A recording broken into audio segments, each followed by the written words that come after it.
On se retrouve aujourd'hui pour une toute nouvelle vidéo et en cette période de fin d'année, j'avais envie de clôturer mon année sur YouTube avec une vidéo un petit peu plus discussion, un petit peu plus chill autour d'un phénomène de société qui je trouve prend de plus en plus d'ampleur dans la sphère de BookTube et dont je suis moi-même victime. J'avais très envie de discuter avec vous de la surconsommation des livres. C'est un sujet qui je trouve est très intéressant et je trouve qu'il prend une ampleur de plus en plus grande en fait dans la sphère BookTube, Bookstagram, BookTok, etc. Et donc j'ai commencé à faire un petit peu mes recherches sur le sujet et je me suis rendu compte qu'on était vraiment sur un phénomène de société qui était très impactant et c'est la raison pour laquelle j'avais envie un petit peu voilà, de discuter de manière un petit peu plus chill et d'avoir aussi votre avis en commentaire sur la question. Petit disclaimer avant de commencer cette vidéo et de rentrer dans le vif du sujet, je tiens à signaler que évidemment cette vidéo sera illustrée par ma propre expérience par rapport à la surconsommation des livres et donc je vais parler de choses qui n'engagent que moi, raison pour laquelle je vous invite à étoffer mes propos dans les commentaires en me parlant de votre propre expérience par rapport à la surconsommation des livres, mais s'il vous plaît, faites-le avec bienveillance et respect comme toujours. Alors j'avais envie d'introduire cette petite vidéo discussion par une petite note de vocabulaire. Est-ce que vous connaissez le terme du tsundoku? C'est en fait un terme japonais qui désigne l'art d'acheter des livres qu'on ne lit pas et qui du coup s'accumulent dans nos bibliothèques et nos étagères. Et au moment où je suis tombée sur ce terme-là, je me suis rendu compte qu'on était vraiment sur un phénomène qui était bien plus impactant que ce que je pensais. Et très peu de temps après avoir découvert ce terme japonais, je suis également tombée sur une citation de l'auteur italien Umberto Eco, qui a notamment écrit Le nom de la rose, et qui disait ceci à propos de l'accumulation des livres et des bibliothèques personnelles. Il est insensé de penser qu'il faut absolument lire tous les livres qu'on achète, tout comme il est insensé de critiquer ceux qui achètent plus de livres qu'ils ne pourront jamais en lire. Il y a des choses dans la vie pour lesquelles nous avons besoin de provisions, même si nous n'en utilisons qu'une petite partie. Mais alors, à partir de quand cette accumulation devient de la surconsommation et à partir de quand peut-on considérer cela comme étant problématique? Pourquoi on achète plus de livres qu'on en lit réellement? Et finalement, est-ce vraiment grave d'acheter beaucoup de livres sans les lire réellement et en les stockant dans notre bibliothèque? Eh bien, c'est justement ce dont on va parler aujourd'hui, donc je vous invite à vous installer bien confortablement avec votre boisson préférée et c'est parti.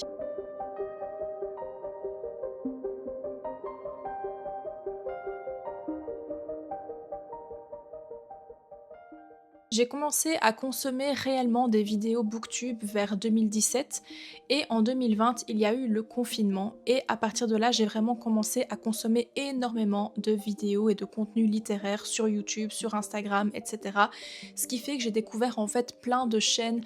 francophones, anglophones aussi qui étaient hyper intéressantes et qui m'ont accompagnée pendant mon confinement et c'est à partir de ce moment-là que j'ai commencé à vraiment consommer les livres de manière très compulsive et à faire un peu de la surconsommation livresque. Mais du coup, je me suis posé une question un petit peu intéressante qui était par quoi étais-je à ce moment-là et suis-je encore actuellement influencée pour acheter tous ces livres? Alors j'ai fait quelques petites recherches et je me suis rendu compte que, évidemment, dans un premier temps, les maisons d'édition et le marketing éditorial jouent un rôle majeur dans la surconsommation des livres. On a beaucoup de maisons d'édition qui se réinventent, qui se modernisent et qui nous proposent maintenant des livres beaucoup plus beaux, beaucoup plus attrayants, avec des formats de livres en hardback, avec des jaspages, avec des résumés accrocheurs et tout ça, eh bien, ça pousse un peu le lecteur à consommer ce genre de livres qui sont très beaux et qui donnent vraiment très envie d'être lus. La maison d'édition de Saxus a notamment été pionnière sur ce sujet puisque c'est une maison d'édition qui vous propose en fait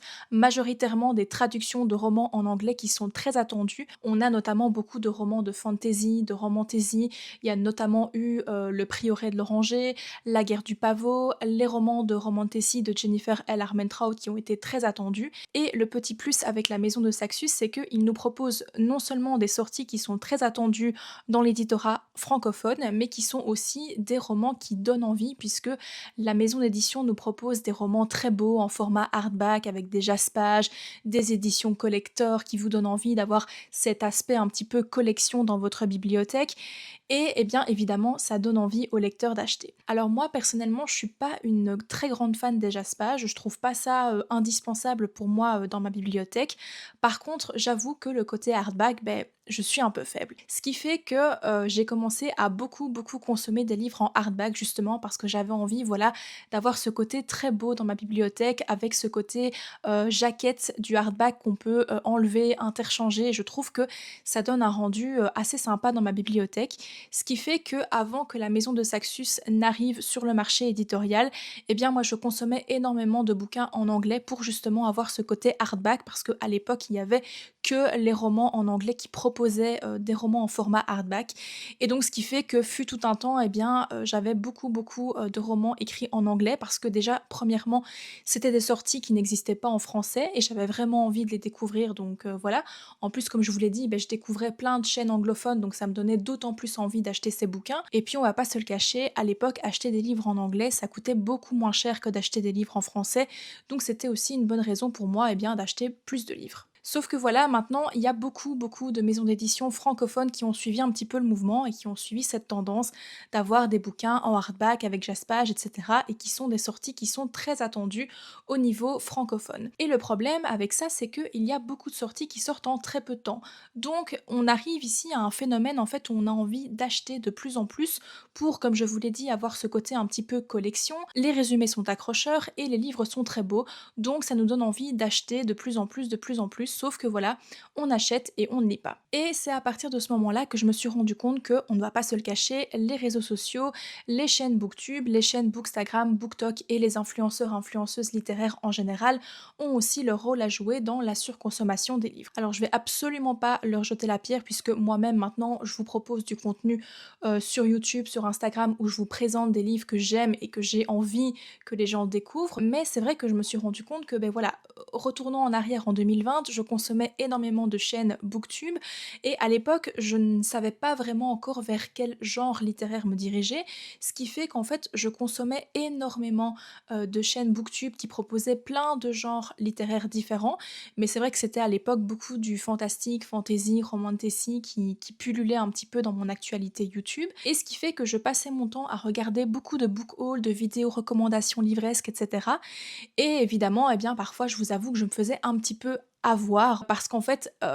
les booktubeurs, booktubeuses présentaient des romans qui me donnaient énormément envie de par le résumé, de par l'objet livre aussi qui était très beau, donc là, évidemment, ça me faisait craquer pour l'acheter. Et au final, eh bien, beaucoup de ces livres, je vous avoue, n'ont jamais été lus et j'ai fini par m'en débarrasser parce que je me suis rendu compte que c'était absolument pas le genre de livre que j'avais envie de lire, mais je les avais achetés parce que voilà, j'ai été influencée et j'ai suivi un petit peu cette tendance et j'avais aussi, eh bien, cette peur de rater justement les dernières sorties, les dernières nouveautés. Et d'ailleurs, par rapport à ce que je viens de vous expliquer, il existe un terme en anglais qui s'appelle le FOMO, qui est en fait un acronyme d'un terme anglais qui signifie Fear of Missing Out. Et c'est en fait un concept psychologique caractérisé par l'anxiété de rater des nouveautés, des tendances, des informations, etc. Et donc dans ce cas-ci, on va pouvoir en fait parler de FOMO littéraire puisqu'on aura ce côté un petit peu anxiété à l'idée de ne pas avoir la dernière nouveauté, la dernière tendance, le dernier roman qui sera sorti en librairie et donc de ne pas être en fait dans le coup. Et c'est justement ça qui va créer, je pense, cette anxiété et cette surconsommation parce qu'on va avoir envie donc d'acheter tous ces livres parce que comme je vous l'ai dit précédemment avec les maisons d'édition, il y a énormément de romans qui sortent en très peu de temps donc on a envie de tout acheter. Les influenceurs en parlent dans leurs vidéos, dans leurs reels Instagram, etc. Et en plus de ça, il y a ces fameuses éditions collector qu'on voit un petit peu partout passer en ce moment où les maisons d'édition ont très bien compris que les collectors ça fonctionne très bien puisque ça va être des tirages en fait limités de versions d'édition de vos romans favoris qui vont sortir pendant un laps de temps limité ou en tirage limité, donc vous allez avoir envie de les acheter pour justement les avoir dans votre bibliothèque. Encore une fois, pour ce côté collection, pour ce côté esthétique, etc. J'ai, il y a quelques années de ça maintenant, acheté la trilogie complète de La Guerre du Pavot de R.F. Kuang en anglais, dans une édition limitée. En fait, c'était une édition, je crois, de Illumicrate, avec un jaspage un petit peu vaporeux, avec un effet de fumée, etc. Enfin, très beau. Si j'ai une photo, je vous la mettrai ici dans cette vidéo. Mais c'était une édition qui était évidemment limitée et qui était très belle. Sauf que j'ai jamais lu La Guerre du Pavot, encore moins en anglais, et je me rends compte que oui, sur le coup, en fait, j'avais envie de l'acquérir parce que je trouvais que c'était très beau et c'était une saga qu'on entendait parler un petit peu partout, en tout cas sur la sphère anglophone. Et du coup, voilà, j'avais envie de l'acquérir et donc je me la suis procurée. Sauf que là, elle trône toujours dans ma bibliothèque et honnêtement, je ne sais pas si je vais lire cette saga parce que je me rends compte, encore une fois, que c'est pas forcément le genre de livre que j'ai envie de lire en fait. Et du coup, c'est là où je me dis que ouais, je me suis fait un petit peu avoir par le marketing, par tous ces influenceurs, influenceuses qui en ont parlé partout et en plus de ça, pour avoir lu déjà du R.F. Kuang, j'ai été un petit peu déçue donc je me dis: est-ce que ça valait la peine d'acheter toute cette trilogie?» Et j'aurais peut-être dû me contenter de d'acheter le tome 1 et de voir si ça me plaisait et après peut-être acheter la suite. Mais voilà.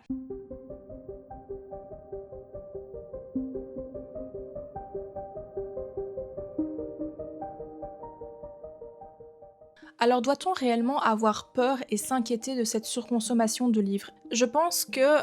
il faut un peu voir les choses de différents points de vue. Je vais être très franche avec vous, les livres qui sont derrière moi sont pour la majorité d'entre eux des livres non lus et je dois dire que je le vis assez bien. À l'heure actuelle, moi je vois un petit peu ma bibliothèque comme une librairie personnelle où j'ai toujours des livres à portée de main si je ne sais pas quoi lire et du coup, moi j'en suis vraiment ravie parce que j'ai vraiment de tout dans ma bibliothèque et après avoir fait moult tri dans celle-ci, et bien maintenant je n'ai principalement que des livres que j'ai vraiment, vraiment envie de lire et qui ne sont plus des livres qui ont été achetés par frénésie et par, achat compulsif en fait. Sauf que c'est vrai qu'il y a eu une période où j'étais vraiment très anxieuse quand je voyais tous ces livres parce que je me suis dit: voilà, ces livres ont été achetés, maintenant il faut que tu les lises». Sauf que, comme je vous l'ai dit précédemment, il y a trop de sorties. À chaque fois, je vois des nouveautés, sur les réseaux, via les maisons d'édition, les influenceurs, influenceuses qui nous présentent des nouveautés et j'ai de nouveau envie d'acheter des nouveaux livres alors que j'en ai déjà un tas qui m'attendent chez moi dans ma bibliothèque et qui ne demandent qu'à être lus. Donc j'ai eu parfois, oui, ce sentiment un petit peu d'anxiété parce que je me suis dit: «Oh là là, maintenant que j'ai acheté tous ces livres, il faut absolument que je les lise et cetera».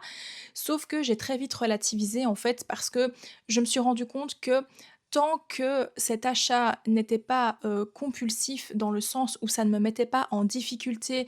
financière, je voyais pas trop où est le problème en fait. Parce que j'ai toujours su quand même gérer plus ou moins mes achats de lecture. Certes, j'ai été très influencée, par, voilà les maisons d'édition, les influenceurs, influenceuses et cetera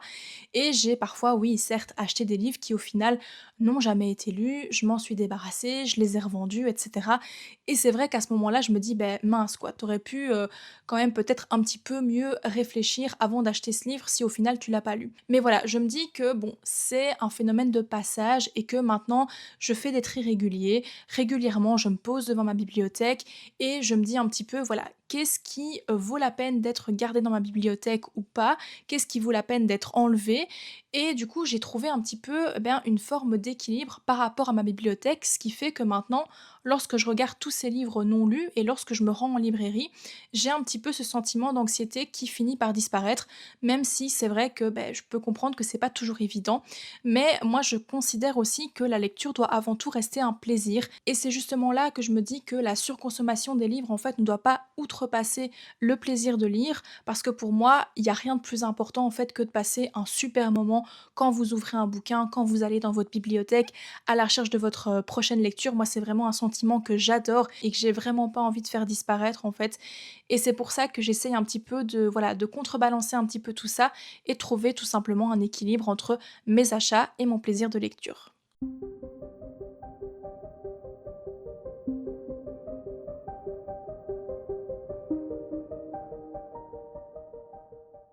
Alors justement, comment trouver cet équilibre? Eh bien, je pense qu'il faudrait déjà se poser plusieurs questions. En tout cas, moi, je vais vous parler encore une fois de mon expérience personnelle. Mais maintenant, quand je vais en librairie et que j'ai envie de me faire plaisir et d'acheter des livres, de regarder un petit peu les nouveautés qui sont présentées, je me pose toujours la question, est-ce que j'ai vraiment envie de lire ce livre ou est-ce que j'ai juste envie de l'acheter? Et c'est quelque chose qui fonctionne un peu mieux maintenant, puisque avant j'avais tendance à pas trop me poser ce genre de questions. Je me pointais en librairie, je regardais les nouveautés et je craquais très souvent pour des très belles couvertures, des très beaux formats, ce qui n'est, je vous l'avoue maintenant, plus vraiment le cas. J'ai un petit peu dépassé ce côté, objet livre et cetera, sauf pour certaines,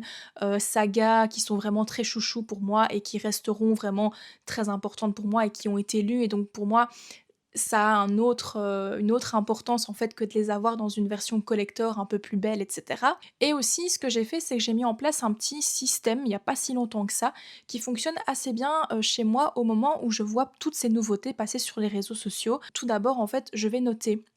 les différentes, nouveautés que je vois un petit peu passer partout dans une note sur mon téléphone. En fait, voilà, je vais lister les différents livres qui me font envie. Je vais les laisser de côté, je vais laisser un petit peu, mariner tout ça, quelques semaines, quelques mois, jusqu'à ma prochaine, sortie en librairie et à ce moment-là, donc je me rends en librairie et je regarde cette liste, voilà, je la parcours un petit peu et je vois si les livres qui sont dans ma liste se trouvent dans ma librairie. S'ils ne s'y trouvent pas, bah, tant mieux, ça restera dans ma liste d'envie et peut-être que au moment d'une prochaine sortie en librairie, je les achèterai ou pas.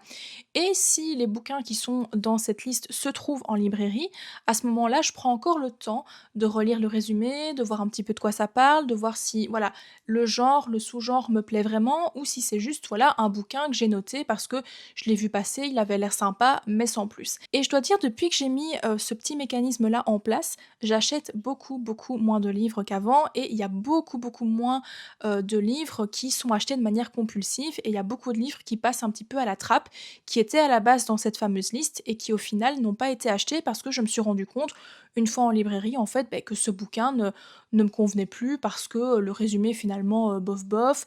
c'est un genre qui me plaît pas trop. En parlant de genre justement, mes genres ont beaucoup beaucoup évolué et ça je pense que tout lecteur lectrice pourra en dire autant. Mes goûts ont évolué, mes goûts ont changé.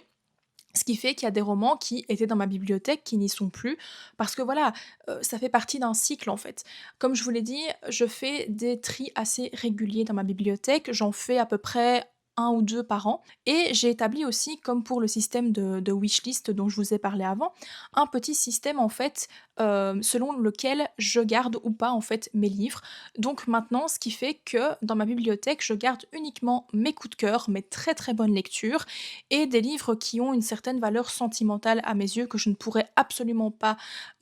éliminer de ma bibliothèque pour des raisons X, Y, Z et quand j'ai terminé un livre, s'il ne m'a pas plu, automatiquement, il ne revient pas dans ma bibliothèque, il part en boîte à livres, sur Vinted, en seconde main et cetera. Je le donne à des gens, je le prête, enfin bref, voilà. Il voyage tout simplement. Ce qui fait que maintenant ma bibliothèque me ressemble mieux qu'avant où j'avais cette tendance à vouloir absolument tout garder aussi et c'est ça qui était un petit peu anxiogène parce que j'avais envie de tout garder et du coup, je me retrouvais avec des livres qui me plaisaient plus, j'avais plus envie de les voir dans ma bibliothèque, mais je les gardais parce que je me disais aussi: «Je les ai achetés, donc je dois les garder» et maintenant que j'ai outrepassé, un petit peu ce sentiment-là de me dire: «Beh, c'est pas grave, voilà, j'ai acheté des livres que j'ai pas lus, beh, tant pis en fait, ça plaira à d'autres personnes et puis c'est pas très grave» ou alors j'ai acheté des livres, finalement ils m'ont pas plu parce que j'ai été déçue, parce que j'ai été influencée par, une youtubeuse, un youtubeur qui en a parlé comme étant le livre de l'année et au final moi ça a pas été du tout une bonne lecture, ben tant pis en fait, c'est pas grave. Et du coup, c'est un peu grâce à tous ces petits mécanismes que j'ai trouvé cet équilibre et où j'ai un petit peu, outrepassé cette surconsommation livresque. Ce qui fait que non seulement maintenant j'ai une bibliothèque qui me ressemble beaucoup plus, qui est beaucoup plus aérée, avec des tris réguliers et aussi en fait où je prends un plus grand plaisir à acheter des livres qu'avant, où j'avais cette tendance à vouloir juste acheter pour acheter et maintenant mes achats se font d'une manière un peu plus qualitative et c'est justement ça, je trouve, qui est important et que j'ai vraiment envie de mettre en avant si vous êtes face justement à ce sentiment de se dire: «Ah, il y a trop de livres qui sortent en même temps, je sais pas quoi faire, j'ai envie de tout acheter». Je peux comprendre que c'est très compliqué parce que ça pullule de partout et c'est hyper, hyper anxiogène aussi ce côté-là, je trouve. Pour parler en tout cas, de manière personnelle, moi je suis pas une accro du shopping, voilà, je m'achète pas, forcément, de maquillage à foison, je suis pas une fanat de chaussures, sacs à main, vêtements, de à la mode et cetera, pas du tout. Moi, mon plaisir d'achat, c'est les livres, en fait. J'adore me balader en librairie et revenir avec 10 livres, 15 livres sous le bras, c'est vraiment mon plaisir et tant que je ne me mets pas en danger évidemment financièrement, parce qu'il faut que je voilà, que je gère aussi ça, hein, évidemment, et ben c'est OK. Par contre, moi, je tiens à vous dire que, avoir un budget livre mensuel, moi, je sais pas faire ça. Chapeau pour, ceux et celles qui arrivent à le faire, mais moi, c'est quelque chose que je n'arrive pas à faire. Il y a quelques années de ça, mon copain m'avait mis au défi en fait d'acheter un seul livre par mois durant toute une année et je peux vous dire que ça a été un échec cuisant. J'ai pas su, tenir son challenge parce que voilà, il trouvait que j'achetais trop de livres et cetera et c'est vrai, j'achète beaucoup de livres, j'en achète énormément. Le ratio, livre acheté, livre lu, bah, il est très mauvais, ça je vais être très, très honnête avec vous. Mais voilà, ça reste mon petit plaisir en fait, ça reste quelque chose que j'aime faire, que j'aime prendre du temps, aller en librairie, découvrir des nouveautés, regarder des vidéos YouTube, faire une petite wishlist, enfin moi c'est quelque chose qui me plaît. Il faut essayer en fait de trouver les petites choses, les petites astuces qui nous permettent de mettre un petit peu un voile sur ce trop plein d'informations, ce trop plein de nouveautés et pour justement pallier à cette surconsommation livresque qui est, je vous l'avoue, assez problématique à l'heure actuelle, mais ça c'est un petit peu pour tout, c'est pas uniquement pour les livres et je pense que c'est du coup ce qui peut nous aider à trouver un meilleur équilibre dans notre consommation de livres. Voilà, je pense que j'ai un petit peu fait le tour de la question, j'espère que j'ai pas été trop brouillon dans mes propos, mais j'avais vraiment envie, voilà, de faire une vidéo un petit peu plus à cœur ouvert, un petit peu plus chill, un petit peu discussion, voilà. C'est la fin de l'année, je vous avoue que je suis un petit peu fatiguée, donc j'ai pas forcément envie de me prendre la tête avec des vidéos qui vont me demander beaucoup d'énergie, mais j'avais quand même envie de parler de cette problématique parce que je trouve qu'on est dans une ère où tout va très vite, où on a envie de tout avoir tout le temps et les livres, en font partie et j'avais vraiment envie de discuter de ça avec vous et justement d'échanger. Donc n'hésitez pas à me dire dans les commentaires ce que vous pensez de cette problématique et quel est un petit peu votre rapport à la consommation des livres. Je serais vraiment très curieuse de découvrir ça. Si cette vidéo vous a plu, n'hésitez pas à la liker, la commenter et la partager, ça me ferait énormément plaisir. Sur ce, moi je vous souhaite d'excellentes fêtes de fin d'année et je vous dis à la prochaine pour une nouvelle vidéo. Bisous!